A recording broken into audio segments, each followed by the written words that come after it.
Everyone, welcome to my channel.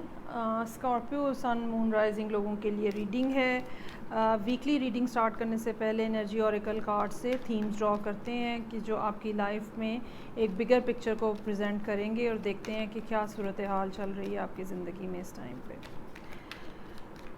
Okay, और उसके बाद फिर हम 7 कार्ड्स ड्रॉ करेंगे, हफ्ते के हर दिन के लिए एक कार्ड। सो आए देखते हैं कि स्कॉर्पियो सन मून और राइजिंग लोगों की ज़िंदगी में क्या थीम्स प्ले हो रहे हैं इस टाइम पे। Okay, sun, then I have appreciation and the last card is all tied up. Okay, कुछ थोड़ी अनइवन सी सिचुएशन है। एक तरफ खुशी के कार्ड्स हैं, खुशहाली के कार्ड्स हैं, चीज़ों में जो आपको नेमतें मिली हुई हैं, जो आपको ब्लेसिंग्स हैं आपकी तरफ, उनको अप्रिशिएट करने के कार्ड है। लेकिन इसके बावजूद स्कॉर्पियोज जो हैं वो अनहैप्पी हैं। जो भी कुछ अच्छा भी हो रहा है इसके बावजूद वो अनहैप्पी और डिससेटिस्फाइड हैं और वो अपने आप को सिचुएशन के अंदर स्टक होता हुआ फील कर रहे हैं। दूसरी बात ये हो सकती है कि मेरा ये ख़्याल है कि रादर दैन कि आप इस नेगेटिव बिहेवियर की वजह से अपने आप को स्टक फील करें, आपको ये चाहिए कि आप हर रोज़ रात को अपनी डायरी में, अपनी कॉपी में ये लिखें कि आज क्या दिन था और आज क्या अच्छी बात हुई। आप शायद अपने मतलब नेगेटिव थॉट्स की वजह से आप अपने इर्द गिर्द होने वाली जो पॉजिटिव चीज़ें हैं आप शायद उनको अप्रिशिएट नहीं कर रहे, और आपको ज़रूरत है इस बात की कि आप अपनी इस हैबिट को डेवलप करें और एक शुक्र और ग्रैटिट्यूड जो है वो अपनी ज़िंदगी में लेकर आएँ। हो सकता है कि आपकी ज़िंदगी में जहाँ पे 10 बुरी बातें हैं वहाँ पे 10 अच्छी बातें भी हों, लेकिन आपकी नेगेटिविटी जो है, अंदर की नेगेटिविटी, वो अच्छी बातें जो है वो नोटिस नहीं कर रही, और इसी वजह से आपको सिचुएशन जो है वो टोटली स्टक और अपने आप को बुरे पोजीशन में आप देख रहे हैं। अब देखते हैं हम कि स्कॉर्पियोज जो हैं उनके लिए 6 जुलाई से लेकर 12 जुलाई तक के कार्ड्स क्या कह रहे हैं। हर दिन के लिए एक कार्ड।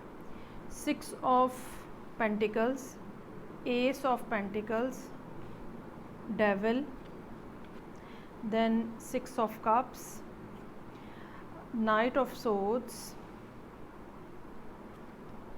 नाइट ऑफ पेंटिकल्स और 8 ऑफ वॉन्ड्स।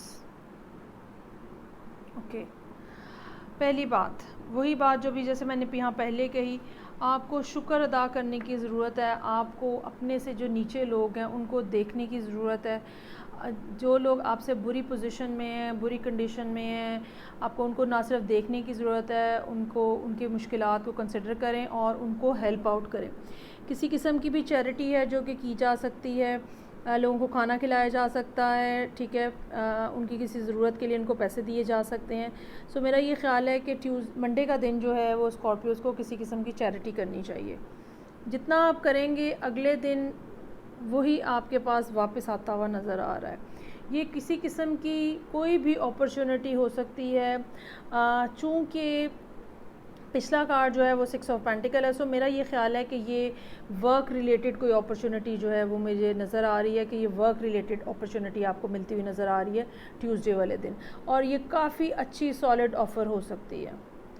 लेकिन आप अपने आप को, अगेन वही बात है, all tied up, you are not able to see the goodness in it, you are not considering the wellness in it, और आप अपने आप को बस बेसिकली मुझे ये लग रहा है कि स्कॉर्पियोज जो हैं वो इतने ज़्यादा नेगेटिवली अट्यून्ड हैं कि उनको पॉजिटिव चीज़ें होती हुई दिखाई नहीं दे रही, और मुझे लगता है कि उसकी रीज़न जो है वो पास्ट है, क्योंकि वेरी नेक्स्ट कार्ड जो है वो मुझे लगता है कि आप अपने माजी को याद कर रहे हैं और वो पिछला टाइम जो आपके हिसाब से ज़्यादा अच्छा था, ज़्यादा खूबसूरत था, ज़्यादा गेनिंग था, आप उसको याद कर रहे हैं।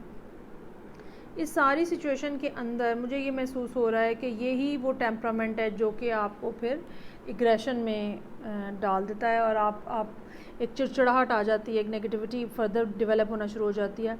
और आपको ज़रूरत इस बात की है कि आप एक तो अपने एटीट्यूड में पॉजिटिविटी लेकर आएँ, दूसरा आपको ये चाहिए कि आप अपने सामने एक रोड मैप बनाएं और आप हर रोज़ उसके अंदर लिखें कि आज के दिन कि वो रोड मैप, पहले तो रोड मैप बनाएं कि आप क्या अचीव करना चाह रहे हैं, अगले 6 महीने में, 1 साल में क्या अचीव करना चाह रहे हैं आप।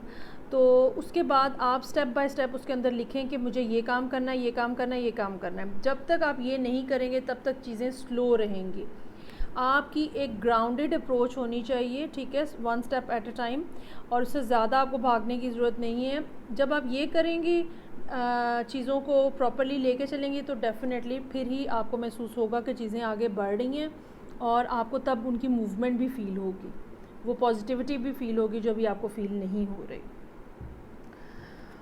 मेरा ये ख़्याल है कि सबकॉन्शियसली आपको काफ़ी ज़्यादा इन्फॉर्मेशन है चीज़ों के बारे में, और शायद आप बहुत जल्द इस पोजीशन में होंगे कि आप अब कोई फ़ैसला कर सकें। लेकिन बिफ़ोर दैट, अभी वो टाइम आने से पहले पहले अपने एटीट्यूड में चेंज लेकर आएँ और अपने फाइनेंसेस में भी चेंज लाने की कोशिश करें।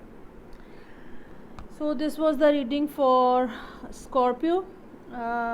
फीडबैक दीजिएगा कैसे रेजोनेट, कितना रेजोनेट कर रही है। मैं आपसे नेक्स्ट रीडिंग के साथ फिर मिलूँगी। Take care, bye.